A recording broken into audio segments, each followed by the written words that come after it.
بسم اللہ الرحمن الرحیم والوزن یومئذ الحق فمن ثقلت موازینہ فأولئک هم المفلحون ومن خفت موازینہ فأولئک الذین خسروا انفسهم بما كانوا بآياتنا يظلمون وَلَقَدْ مَكَّنَّاكُمْ فِي الْأَرْضِ وَجَعَلْنَا لَكُمْ فِيهَا مَعَايِشَ قَلِيلًا مَا تَشْكُرُونَ صدق اللہ العظیم۔ والوزن اور وزن، یومئذ اس دن، الحق سچ ہے، حقیقت ہے، فمن ثقلت پس وہ شخص کے بھاری ہو گئے، موازینہ اس کے موازین، اس کے اعمال کا وزن، فأولئک هم المفلحون پس یہی لوگ کامیاب ہونے والے ہوں گے۔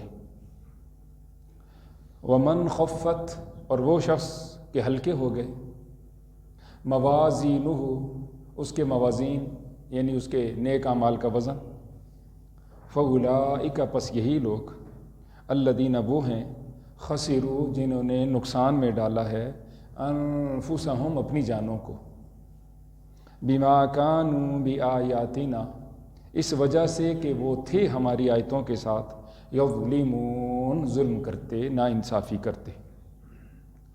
وَلَقَدْ مَكَّنَّاكُمْ اور البتہ تحقیق ہم نے تم کو قدرت دی ہے، ٹھکانہ دیا ہے، فی الارض زمین میں، وجعلنا اور ہم نے بنایا ہے، لکم تمہارے لیے، فیہا زمین میں، معایش گزران کے سامانوں کو، قلیلاً بہت کم، ما تشکرون جو تم شکر ادا کرتے ہو۔ یہ آج کی درس کی 3 آیات کریمہ ہیں۔ اس سے پہلے والی آیات کریمہ میں قرآن پاک کی فضیلت اور قیامت کی گھاٹی اور منزل کے حق اور سچ ہونے کو بیان کیا گیا۔ آج کے درس کی آیات کریمہ میں اللہ نے آخرت کی گھاٹیوں، منازل میں سے ایک منزل کہ نیک اعمال کو، بد اعمال کو تولا جائے گا، اس کی اہمیت کو بیان فرمایا ہے اور اس کی حقیقت کو بیان فرمایا۔ اس کو بیان کرتے ہوئے اللہ کا ارشاد ہے، والوزن یومئذ الحق، کہ وزن اس دن یہ حقیقت ہے، یعنی قیامت والے دن وزن کا ہونا، اعمال کا تلنا، یہ سچ ہے، یہ حقیقت ہے۔ ہمیں جو بنیادی باتیں سکھائی جاتی ہیں جس پہ میرے آپ کے لیے ایمان لانا ضروری ہے ایک مسلمان ہونے کی حیثیت سے، ان میں سے ایک بات یہ ہے کہ ترازو حق ہے۔ اگر کوئی آدمی یوں کہے جی کہ میں وزن کو نہیں مانتا، قیامت کے دن کے ترازو کو نہیں مانتا، تو وہ مسلمان نہیں رہتا۔ وجہ یہ ہے کہ میرے آپ کے سامنے قرآن ہے کہ اللہ فرماتے ہیں وہ حقیقت ہے، اور یہ کہتا ہے وہ حقیقت نہیں، میں نہیں مانتا۔ اللہ تو کہتے ہیں یہ سچ ہے، اور یہ کہتا ہے نا یہ جھوٹ ہے، میں اس کو نہیں مانتا، اس پہ میرا یقین نہیں ہے، تو مسلمان نہیں رہے گا۔ تو بہرحال جن چیزوں پہ ایمان لازمی اور ضروری ہے ان میں سے ایک میزان ہے، ترازو ہے۔ ترازو کے 2 پلڑے ہیں، اس میں بھی کوئی جھوٹ نہیں، یہ بھی 100% حقیقت ہے، سچ ہے۔ اس کی کیفیت کیا ہے ہمیں اور آپ اس کو بیان نہیں کر سکتے۔ وہ ترازو کس چیز سے بنا ہے ہم اس کو بیان نہیں کر سکتے۔ پھر یہ بھی کہ ہمارے جو اعمال ہیں، جس طرح نماز ہے، روزہ ہے، حج ہے، اور اخلاق ہیں، قرآن پاک کی تلاوت ہے، ذکر وغیرہ، ان کو کس طرح تولا جائے گا، یہ بھی ایک ذہنوں کے اندر سوال ابھرتا ہے۔ تو اس کا جواب بہت آسان ہے کہ بہت ساری چیزیں ہیں جن کو پہلے ناپا تولا نہیں جا سکتا تھا، لیکن اب ان کے لیے میٹر ایجاد ہو چکے ہیں، ان کے لیے ترازو ایجاد ہو چکے ہیں۔ چنانچہ برقی رو، بجلی کی جو رو ہے، اس کی رفتار، اس میں کرنٹ کی وولٹیج کتنا، یہ سب کسی کو میٹروں کے ذریعے سے معلوم کر لیا جاتا ہے۔ گرمی سردی کو پہلے نہیں ناپا جا سکتا تھا، اب اس کو ناپا جا سکتا ہے۔ جسم کے اندر جو حرارت ہے اس کو ناپا جاتا ہے، ٹھنڈک ہے، گرمی، جو بھی۔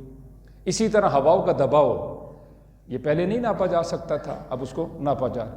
الاذ القیاس، بہت سارے ایسے آلات، ایسے ترازو ایجاد ہو چکے ہیں کہ پہلے جن چیزوں کا تولنا اور ان کی اصلیت کا، حقیقت کا، وزن کا معلوم کرنا ناممکن تھا، اب ممکن ہے۔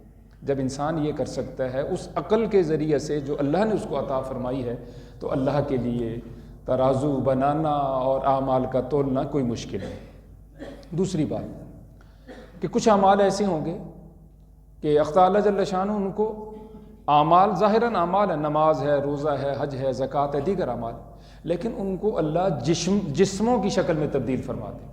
مثلا بخاری اور مسلم شریف کی روایت کا مفہوم ہے، حضور نے فرمایا سورۃ البقرہ، سورہ آل عمران، قیامت والے دن گہرے بادلوں جیسے ہوں گے، اور یہ گہرے بادل اپنے پڑھنے والے کے لیے، عمل کرنے کے لیے سایہ کریں گے اور سکون میسر کریں گے۔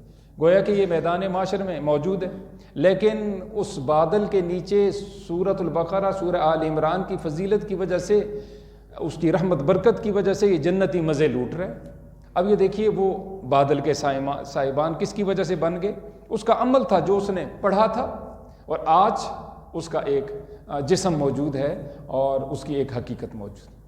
اسی طرح صحیح روایات میں آتا ہے، حضور اکرم صلی اللہ علیہ وآلہ وسلم نے فرمایا منکر نکیر، جو دو فرشتے ہیں جو قبر میں آتے ہیں اور بندے سے پوچھتے ہیں مومن ہے کافر، اس سے سوال جواب ہوتا ہے، تو مومن آدمی ہے، نیک آدمی ہے، تو جس وقت وہ منکر نکیر آتے ہیں تو ایک نورانی شکل کا خوبصورت نوجوان قبر کے اندر موجود ہے اس مردہ کے ساتھ۔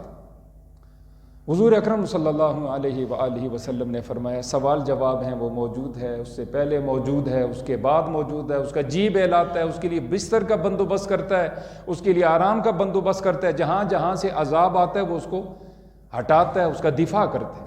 حضور اکرم صلی اللہ علیہ وآلہ وسلم نے فرمایا یہ اس کا نیک عمل ہے۔ یہ نیک عمل دنیا میں کرتا رہا، آج قبر کے اندر کس شکل میں موجود ہے؟ اچھے انسان کی شکل میں، نورانی خوبصورت انسان نوجوان کی شکل میں اس کی قبر میں موجود۔ بعض روایات میں آتا ہے حضور اکرم صلی اللہ علیہ وآلہ وسلم نے فرمایا یہ اس کا قرآن ہے، اس کا جی بہلائے گا اور ان تمام گھاٹیوں میں، مشکلات میں اس کے ساتھ موجود رہے۔ ظاہراً یہ تلاوت تھی، ظاہراً یہ عمل تھا، آج وہ ایک جسم کی شکل میں موجود ہو چکے۔ اسی طرح حضور نے فرمایا جو آدمی نماز جنازہ میں شریک ہو، صرف نماز جنازہ میں شریک ہو، ایک کی رات اجر و ثواب اس کے لیے لکھا جاتا ہے، اور اگر دفنانے تک موجود ہو آخر تک تو 2 کی رات۔ حضور نے فرمایا ایک کی رات کا جو اجر و ثواب، اس کا جو وزن ہے احد پہاڑ کے برابر ہے، اور احد پہاڑ مدینہ المنورہ کا پہاڑ ہے جو تقریباً 6.5 میل پہ مشتمل، اتنا لمبا چوڑا پہاڑ، اتنا اجر و ثواب اس کے نامہ اعمال میں لکھ دیا جاتا ہے۔ حضرت سیدنا عبداللہ ابن مسعود رضی اللہ تعالیٰ صحابہ میں سے بڑے جلیل قدر صحابی، ٹانگیں ان کی کمزور تھیں۔ ایک دفعہ وہ درخت پہ چڑھے تو صحابہ نے جو ٹانگیں ان کی دیکھیں تو کہا جی یہ بہت کمزور ٹانگوں والے۔ تو حضور اکرم صلی اللہ علیہ وآلہ وسلم نے فرمایا یہ ٹانگیں جو تمہیں ظاہراً کمزور دکھلائی دے رہی ہیں میرے صحابہ، ان کا جو وزن ہے یہ احد پہاڑ سے بھی زیادہ ہے۔ قیامت والے دن تلنے میں ان کا وزن احد پہاڑ سے بھی زیادہ ہے۔ اسی طرح اگر برا عمل ہے تو وہ انسان کے لیے وبال بن جائے گا۔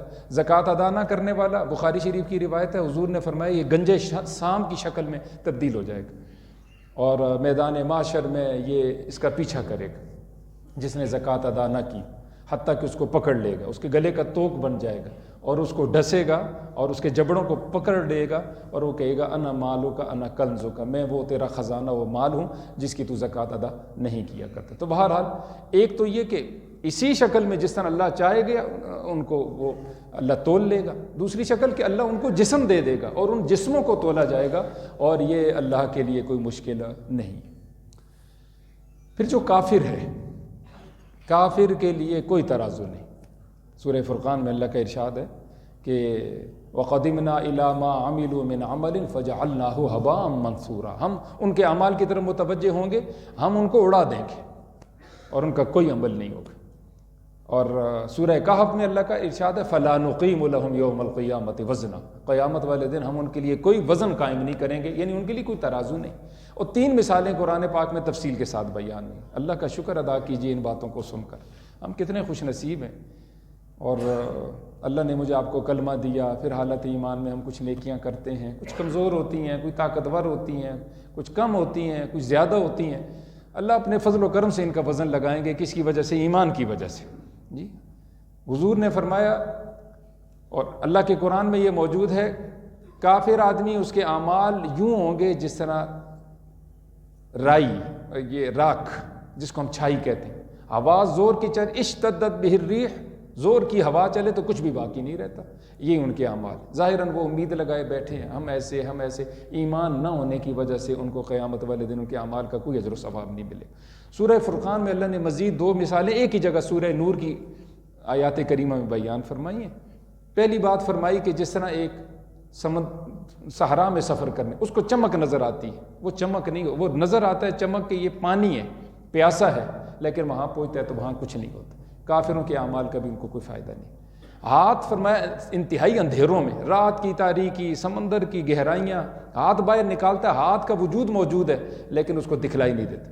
عمل موجود ہے کافر کا لیکن قیامت والے دن اس کو کوئی فائدہ نہیں۔ یہ 3 مثالیں میرے آپ کے سامنے اللہ نے قرآن پاک میں بیان فرمائی۔ یہ کافر کی مثال۔ مومن ہے اس کے لیے ترازو قائم ہوگا انشاءاللہ، لیکن چند شرطوں کے ساتھ کہ جو عمل کر رہا ہے وہ حضور کے سنت کے مطابق کرے، بدعت نہ ہو۔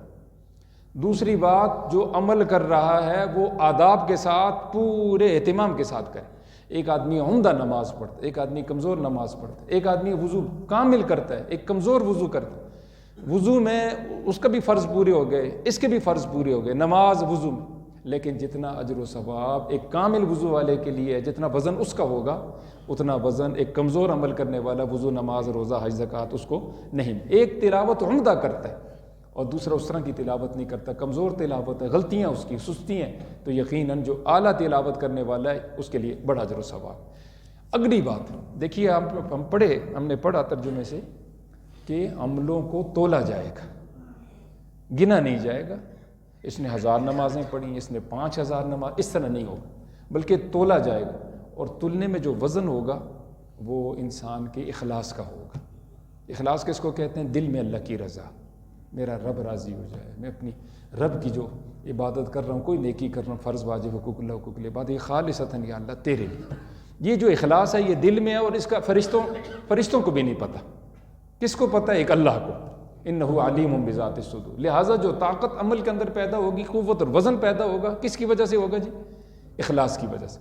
تو ہمیشہ شروع میں، درمیان میں، آخر میں، حتیٰ کہ موت تک ہم اپنے عملوں کو دیکھتے رہیں، میں کیوں کرتا رہا، نمازیں کیوں پڑھتا رہا، صدقہ خیرات کیوں کرتا رہا، اخلاص اچھے کیوں رکھتا رہا، میں باقی نیکیاں کیوں کرتا رہا۔ انسان کو خود سوچنا چاہیے تاکہ میرے آپ کا عمل جاندار ہو جائے۔ اور کچھ اعمال ایسے ہیں حضور نے فرمایا کہ ان کا جو وزن ہے وہ بہت ہوگا۔ مثلا بخاری شریف کی آخری روایت ہے، حضور نے فرمایا کلمتان، 2 کلمے ایسے ہیں زبان پر بڑے ہلکے ہیں اور وہ رحمان کے ہاں بڑے محبوب ہیں، اور ترازو کے تلنے میں وہ بہت وزنی ہیں۔ 3 باتیں ان کلموں کے بارے میں فرمائیں، اور پھر فرمایا حضور نے وہ سبحان اللہ و بحمدہ سبحان اللہ العظیم، وہ یہ 2 کلمے، میں سبحان اللہ و بحمدہ، اللہ کی تعریف بیان، اللہ کی ذات جو ہے تمام عیبوں سے پاک، سبحان اللہ و بحمدہ، اس کی تعریفوں کے ساتھ، سبحان اللہ العظیم، اللہ کی ذات تمام عیبوں سے پاک ہے، العظیم بڑی عظمتوں کا مالک ہے۔ اور بعض روایات میں آتا ہے ساری مخلوقات کو انہی تسبیحات کی برکت سے روزی دی جاتی۔ جو آدمی یہ پڑھتا رہے، بار بار پڑھتا رہے، انشاءاللہ العزیز اس کے رزق میں بھی ترقی ہوگی، خیر و برکت ہوگی، جسم میں بھی سکون ہوگا، اور قیامت والے دن انشاءاللہ اس کے نامہ اعمال میں جو نیکیوں کا پڑھنا ہے انشاءاللہ وہ جھک جائے گا، اس میں قوت طاقت پیدا ہوگی۔ دوسری روایت حضور نے فرمایا سب سے وزنی چیز جو ہے وہ عمدہ اخلاق ہوں گے۔ عمدہ اخلاق کے فرض واجب کو پورا کرے، حقوق العباد کو پورا کرے، زبان سے کسی کو تکلیف نہ دے، جو جوڑے اس سے بھی جوڑے، جو توڑے اس سے بھی جوڑے، جو محروم کرے اس کو بھی عطا کرے، جو ظلم کرے اس کو معاف کر دے، اور اس انداز سے مخلوق کے ساتھ عمدہ اخلاق کے ساتھ پیش ہے۔ فرمایا قیامت والے دن سب سے زیادہ یہ وزنی ہو۔ دوسری روایت میں 2 چیزیں ظاہراً تو بڑی کمزور ہے لیکن وہ تلنے میں بڑی وزنی ہے، ایک تو اخلاق کا فرمایا اور دوسرا خاموشی کو فرمایا۔ اور فرمایا نا جی، کس کو فرمایا؟ خاموشی۔ ہم یہ چاہتے ہیں کہ جس محفل میں جو زیادہ بولنے والا ہوگا اتنا ہی زیادہ عقل مند ہے۔ اصل میں جب عقل کامل ہو جاتی ہے تو پھر بول کم ہو جاتے ہیں۔ عقل جس وقت ناقص ہوتی ہے تو انسان بولتا ہی چلا جاتا ہے، اور جو جتنا زیادہ بولے گا اتنا زیادہ وہ غلطی کرے گا۔ اس لیے ماشاءاللہ اللہ نے جن کو یہ خوبی نصیب فرمائے ہیں، محفلوں میں 2 گھنٹے بیٹھتے ہیں، عمدہ بات سنتے ہیں، عمدہ بات بولتے ہیں، کم گو ہیں، یقیناً حضور فرما رہے ہیں قیامت والے دن یہ خاموشی، ظاہراً کچھ عمل نہیں لگ رہا، لیکن فرمایا خاموش رہتے ہیں، اپنی زبان کو روکے رکھتے ہیں کہ مجھ سے کوئی فاول غلطی نہ ہو جائے، میں یہ سب سے زیادہ وزنی ہوگا اور اس کا بڑا وزن۔ اور اگر میں اور آپ یہ جاننا چاہیں کہ سب سے پہلے تولی کیا چیز جائے گی، کون سی چیز تولی جائے گی، تو حضور نے فرمایا سب سے پہلے جو تلنے میں چیز رکھی جائے گی وہ اپنے اہل و عیال پہ جائز خرچ ہے۔ حلال کمایا بیچاری بڑی مصیبت سے، پھر بچوں کے لیے کبھی فروٹ لے کے جا رہا ہے، ماں باپ کے لیے وہ کبھی راشن لے کے جا رہا ہے، کبھی اس کے لیے چل پھر خرچہ کرنا سب سے پہلے اس کے عملوں میں سے۔ طبرانی شریف کی روایت ہے، حضور نے فرمایا اس کو تولا جائے گا۔ ایک روایت کا مفہوم ہے، مسند احمد کی روایت ہے کہ جبرائیل نے اور حضور اکرم صلی اللہ علیہ وآلہ وسلم نے ان دونوں حضرات نے دیکھا ایک آدمی کو کہ وہ رو رہا ہے۔ جبرائیل نے کہا یا رسول اللہ صلی اللہ علیہ وسلم، یہ اللہ کے خوف کی وجہ سے رو رہا ہے، اور اس کا یہ جو آنسو ہے یہ تلنے میں نہیں آئے گا، اس کو نامہ اعمال کے وہ جو پڑلے ہیں اس میں تولا نہیں جائے گا، بلکہ اس کا ایک آنسو جو ہے جو اللہ کے خوف سے، اللہ کی محبت کی وجہ سے اس کی آنکھ سے نیچے آیا ہے، فرمایا یہ جہنم کی ساری آگ کو بجھانے کے لیے کافی ہے۔ جی تو یہ اتنی عظمت اور یہ شان ہے یہ ساری باتوں کی۔ اور اگر اس کو مزید ہم وضاحت کے ساتھ دیکھنا چاہیں تو سورۃ الانبیاء میں اللہ نے بڑی خوبصورت بات بیان فرمائی، وَنَضَعُ الْمَوَازِينَ الْقِسْطَ لِيَوْمِ الْقِيَامَةِ فَلَا تُظْلَمُ نَفْسٌ شَيْئًا وَإِنْ كَانَ مِثْقَالَ حَبَّةٍ مِّنْ خَرْدَلٍ۔ فرمایا کہ قیامت والے دن ہم جب اعمال کو تولیں گے اور رائی کے دانہ کے برابر بھی اگر کوئی عمل اچھا برا ہوگا ہم اس کو لے آئیں گے، وَكَفَىٰ بِنَا حَاسِبِينَ، اور ہم حساب کرنے والے کافی ہیں۔ اس میں ایک آدمی حاضر خدمت، اس نے کہا جی میرے غلام ہیں، مجھ سے جھوٹ بھی بولتے ہیں اور خیانت بھی کرتے ہیں، جس کام کے لیے بھیجتا ہوں کام پورا نہیں کرتے، پیسے ٹک آ جاتے ہیں بیچ میں سے، اور وہ میرے معاملات میں سستی بھی کرتے ہیں، تو میں ان کو مارتا بھی ہوں، کبھی گالی بھی دیتا ہوں، تو میں ان کے ساتھ کیسا ہوں؟ تو حضور نے 3 باتیں بیان فرمائیں، اگر جتنا ان کا قصور ہے اتنا ہی تیری سزا ہے تو کانا کفافن، کوئی حرج نہیں، اور اگر تیری سزا کم ان کے قصور زیادہ ہیں تو تیرے لیے فائدہ ہے، اور اگر ان کی سزا زیادہ اور قصور ان کے تھوڑے ہیں تو زیادہ ان کو سزا دیتا ہے، ڈانٹ زیادہ کرتا ہے۔ یہ ہم سب کے لیے، میں بھی استاد کی حیثیت سے پڑھا رہا ہوں، ہم میں سے اکثر گھر میں بھی الحمدللہ ہم سارے کے سارے سرپرست ہیں، تو حضور فرما رہے ہیں اگر ان کا قصور کم، تیری ڈانٹ ڈپٹ زیادہ ہے اور تیری سزا زیادہ ہے تو قیامت والے دن تجھ سے قصاص لیا جائے گا، یہ سلسلہ برابر کیا جائے گا۔ دیکھیں ترازو میں یہ کیا کیا جائے گا، وہ رونا شروع ہو گیا۔ یہ ترمذی شریف کی روایت، اتنی بلند آواز سے مسجد نبی کے سائڈ پہ جا کے رونا شروع ہو گیا کہ مسجد ساری گونج رہی تھی۔ حضور نے اس کو بلایا اور بلا کے یہی والی آیت کریمہ سورۃ الانبیاء کی تلاوت فرمائی۔ تجھے پتہ نہیں کہ قیامت والے دن ترازو جب رکھا جائے گا تو اس دن تو پوری برابری اور پورا انصاف ہوگا۔ تو بہرحال یہ ساری گھاٹیاں میرے آپ کے سامنے ہونی چاہیے، اس کے لیے ہمیں نیکی کرنے کی کوشش کرنی چاہیے۔ یہاں اللہ نے انہی باتوں کو ان الفاظ کے ساتھ بیان فرمایا کہ وزن اس دن سچ ہے، حقیقت ہے۔ فمن ثقلت، پس وہ شخص کہ بھاری ہو گئے، موازین اس کے نیک اعمال کا وزن، فاولئک هم المفلحون، فرمایا یہی کامیاب ہے۔ اور سورہ قاریہ میں اللہ کا ارشاد ہے فہو فی عیشۃ راضیہ، وہ من پسند زندگی میں ہوں گے، یعنی جنت میں ہوں گے۔ ومن خفت، اور وہ شخص کے ہلکے ہو گئے موازین اس کے موازین، فاولئک الذین، پس یہ وہ لوگ ہیں خسروا انفسہم، انہوں نے خسارے میں، نقصان میں ڈالا اپنے آپ کو، کسی دوسرے کا کوئی نقصان نہیں۔ گناہ کرے گا اور گناہ زیادہ ہو جائیں گے تو اپنا ہی قصور ہے، اپنا ہی نقصان ہے۔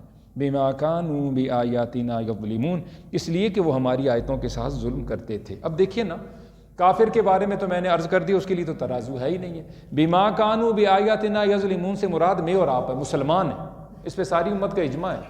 ہمارا ظلم کیا ہے؟ تسلیم کرنے کے بعد عمل نہ کرنا۔ جی میں پاکستانی قانون کو مانتا ہی نہیں، جی آگ لگاتا ہوں، تو کہا جائے گا یہ باغی ہے۔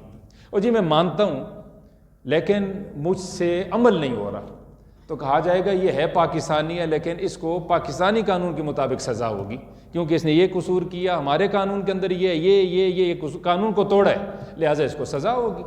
تو ہم مانتے ہیں لیکن ہم نے قانون کو توڑا ہے، تو قانون کا توڑنا بھی ظلم ہے۔ اللہ یہ فرماتے ہیں وہ ہماری آیتوں کے ساتھ ظلم کرتے تھے، یعنی عمل نہیں کرتے تھے، جس سے ہم نے روکا، رکتے نہیں تھے، جو کرنے کے کام تھے کرتے نہیں تھے۔ مختصر اللہ تعالیٰ جل شانہ نے فرمایا وَلَقَدْ مَكَّنَّاكُمْ، غور کرو اے انسانوں، ہم نے تم کو قدرت دی ہے فی الارض، زمین میں۔ جو آدمی کسی آدمی کو زمین دے دے، اپنی مارکیٹ اس کے حوالے کر دے، دکان حوالے کر دے، فیکٹری حوالے کر دے، گھر حوالے کر دے، وہ کتنا احسان مند رہتا ہے، ساری زندگی اس کے آگے سٹ سٹینڈ کرتا ہے، ہر جگہ اس کی تعریفیں بیان کرتے ہیں، ان کا یہ احسان، یہ احسان، یہ احسان۔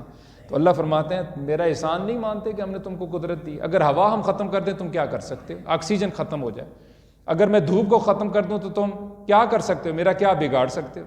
ہم تمہاری صحت ہی کو لے لیں، ایک دماغ کی رگ اوپر نیچے ہو جائے، ذرا سی خرابی پیدا ہو جائے، کھانے پکانے میں انسان فرق نہیں کر سکتا، ماں بیٹی میں انسان فرق نہیں کر سکتا۔ اللہ ازل کے آس، بڑی بڑی اللہ کی نعمتیں، اللہ فرمایا ہم نے تم کو قدرت دی ہے۔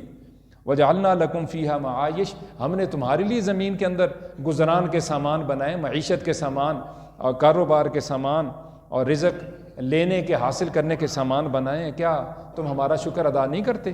قَلِيلًا مَا تَشْكُرُونَ، بہت کم جو تم شکر ادا کرتے ہو۔ تو شکر یہ ہے نیک اعمال کرو تاکہ تمہاری نیکیوں کا پلڑا بڑھ جائے اور تم جنت میں چلے جاؤ۔ اللہ سے دعا ہے اللہ ہمیں یقین عمل کی توفیق سے مالا مال فرما دے۔